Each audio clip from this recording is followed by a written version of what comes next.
Good morning, good morning, good morning, good afternoon, good evening kung anong oras pa nyo ito mapanood. Welcome po kayo sa aking panibagong vlog. Ayan, konting vlog lang muna tayo, konting pasilip sa aking trabaho. Ayan, bilang isang color technician dito sa ibang bansa. Yan, isa sa trabaho ko, yung mga bawat complaint ng customer, mga bawat problema ng customer. Hindi lang ako na tagagawa ng kulay, hindi lang ako taga-develop ng kulay. Isa sa trabaho ko din ang mga complaint, bawat problema ng customer. Mapadimo man o mga problema tungkol po sa pintura. Yan ang trabaho ko bilang isang color technician. Yan, pag walang tawag, yan, mag-develop tayo ng kulay, magtitimpla tayo ng minsan magtitimpla tayo ng volume orders, tulungan natin yung mga mixer.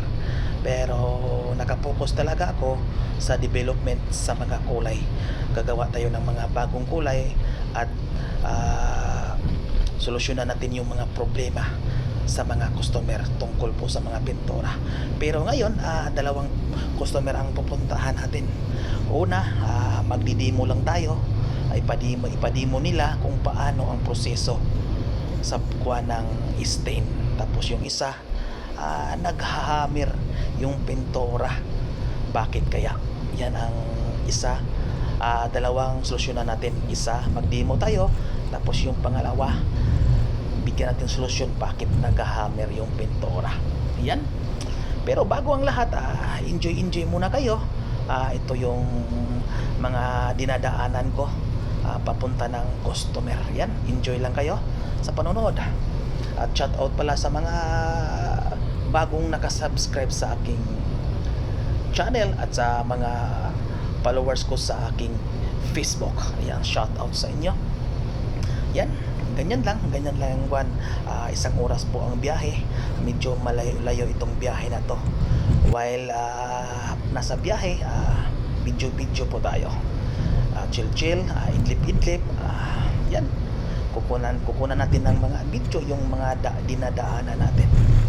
Shout out pala sa mga subscriber ko, followers ko. Shout out sa inyo. Yan, medyo malapit-lapit na tayo dyan. Mga ilang minuto na lang, makarating na tayo sa ating pupuntahan. Yan, daan tayo sa tunnel. Yan, ganun yung buhay ko, buhay technician.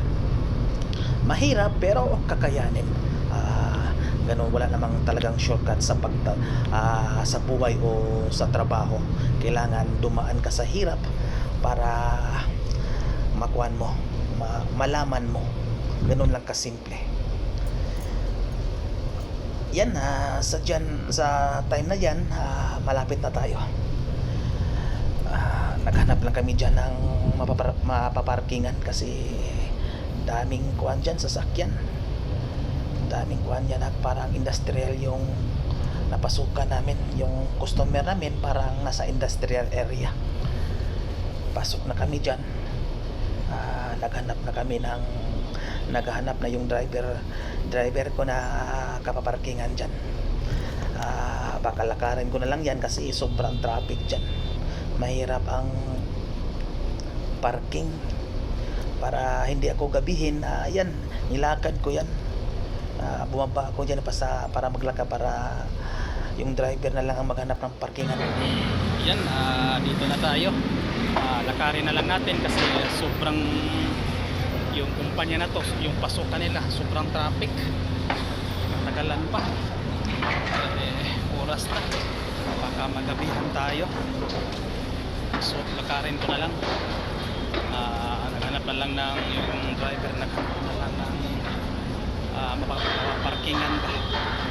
Sobrang traffic sa loob pala. Medyo malayo sa factory namin.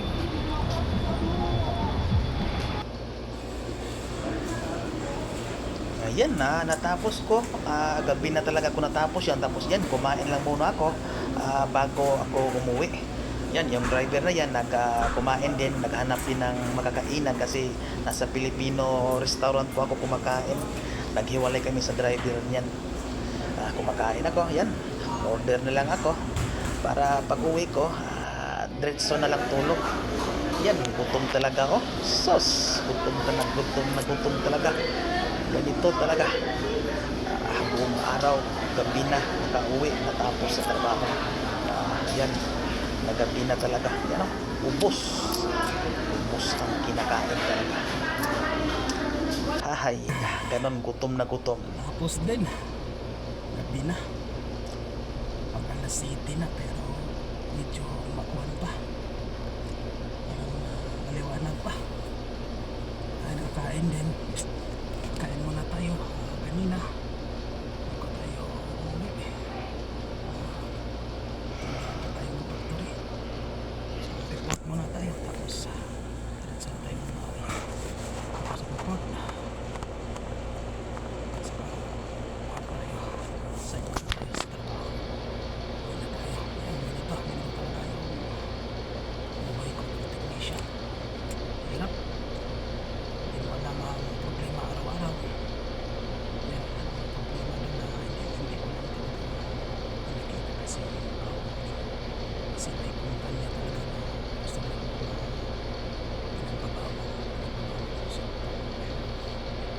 Sa akin, kami notification na talaga naman sa kasi emergency.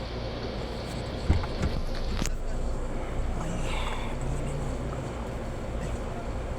thank you pare.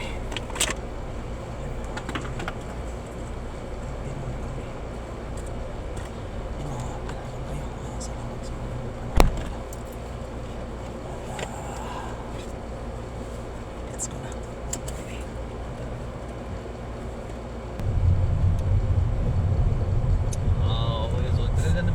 Yan, sa time na yan, gabi na talaga. Pauwi na talaga kami. Yan, thank you for watching. खाना ना खाने का ये बिल्कुल खावेगा इनको तो तुम पहले सो क्यों रहे हो खाया खा क्यों ना रहे बन के नींद आ गई तो आ गई